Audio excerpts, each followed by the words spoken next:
So millions of travelers just settle for the worst screams and zero perks every single day. And it's not because they didn't pay enough, but honestly because they used the wrong 5 words at the front desk. Right, yeah. That language barrier turns what should be a luxury experience into, well, a stressful obstacle course. Yeah. Because if you can't communicate your needs, you're entirely at the mercy of the default booking. Exactly. So, welcome to our custom deep dive into the language of hospitality.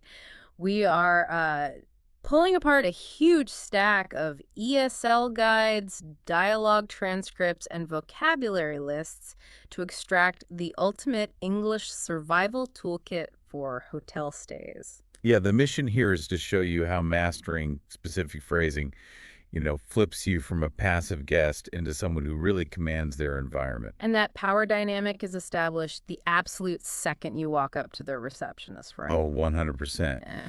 You lead with, I have a reservation, and hand over your ID. But looking through these transcripts, the real linchpin is actually the confirmation email. Which is funny because I always used to think of a confirmation number as just like a basic receipt. But looking at how front desks operate, it functions way more like a golden ticket or a primary key in this massive, fragile database. Right, because front desk software rarely communicates perfectly with third-party booking sites. I mean, your name might be misspelled, or the dates got scrambles in the API transfer. Oh, wow. Yeah. So that specific string of alphanumeric characters is literally the only reliable bridge between their system and, the money you paid. Having that number ready completely removes the friction. And, well, it also opens the door to hidden inventory. The sources show that just knowing how to casually ask, are there any complimentary upgrades available, can completely swap a lower floor garden view for a top floor ocean view. Yeah, desk agents often have the discretion to shift unbooked inventory, but they definitely won't offer it if you don't engage. And we also have to look at the dreaded 3 p.m. check-in time. Oh man, I have always assumed this was just a rigid, arbitrary policy. Like you Yeah. show up at noon, you're exhausted, and they simply refuse to hand over the key. It feels punitive, I know, Well, but it's actually a severe logistical bottleneck. Morning checkouts typically peak around 11 a.m., right? right. That creates a massive sudden surge of inventory that housekeeping has to turn over simultaneously. So the 3 p.m. window isn't about keeping you out. It's really the mathematical minimum time required to reset an entire building's worth of rooms. Okay, that makes sense. So once you're past that bottleneck, the vocabulary shifts from transaction to specification. Like you need to verify you actually got the twin beds instead of the double bed. Exactly. Or locating the minibar and catching important signage like lift out of order. And you're also grabbing standard lobby info at this stage too.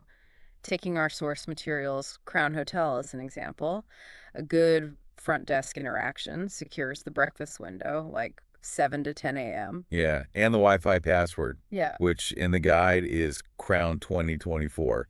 You want to get all that before you even hit the elevator.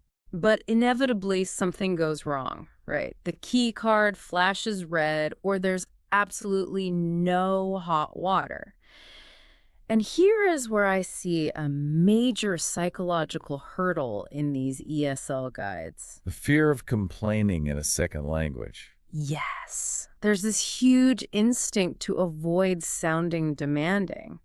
So guests either suffer in silence or use incredibly vague, overly polite language that just confuses the staff. I mean, isn't it intimidating or rude to complain? Honestly, no. Hospitality workers are trained to fix problems, but they really cannot decode timid circumlocution. Clear declarative statements strip away all the ambiguity. So you just say, the key doesn't work. Exactly. Or, could I have an extra blanket? In a motel context, directness is not rudeness at all. It's operational efficiency. You're actually helping them do their job. That is such a good reframe. And directness also applies to extracting value from the rest of the building. Most guests treat a hotel merely as a place to sleep, but you should really be utilizing phrases like, "Where is the gym?" Oh, absolutely. Or clarifying billing with, is breakfast included or is there a $15 fee? Which brings us to the checkout process. The transcripts highlight two incredibly powerful phrases for your departure. First is luggage storage, which separates you from your bags so you can actually explore the city on your last day. Such a lifesaver. Right. And second is the late checkout. I noticed that if you ask the day before rather than the morning of, a late checkout is often completely free up to 2 p.m. Yeah, well, that's because housekeeping schedules are mapped out a day in advance. If you give them the heads up to push your room to the bottom of the cleaning roster, it basically costs the hotel nothing to let you stay. Wow. It really is all about understanding the machinery of the building and using the right words to pull the levers. Armed with this vocabulary, you're not just surviving a hotel stay, you are actively optimizing You it. absolutely hold the controls. But here's something to think about as you plan your next trip. We are seeing a massive rollout of automated check-in kiosks and AI concierge apps everywhere. Yeah, it's changing fast. Right. So, as the human element gets engineered out of the lobby, how will this universal language of hospitality evolve? Like, will we eventually lose the art of the front desk chat entirely, along with all those hidden upgrades? It's definitely something to ponder the next time you bypass the desk for a digital key.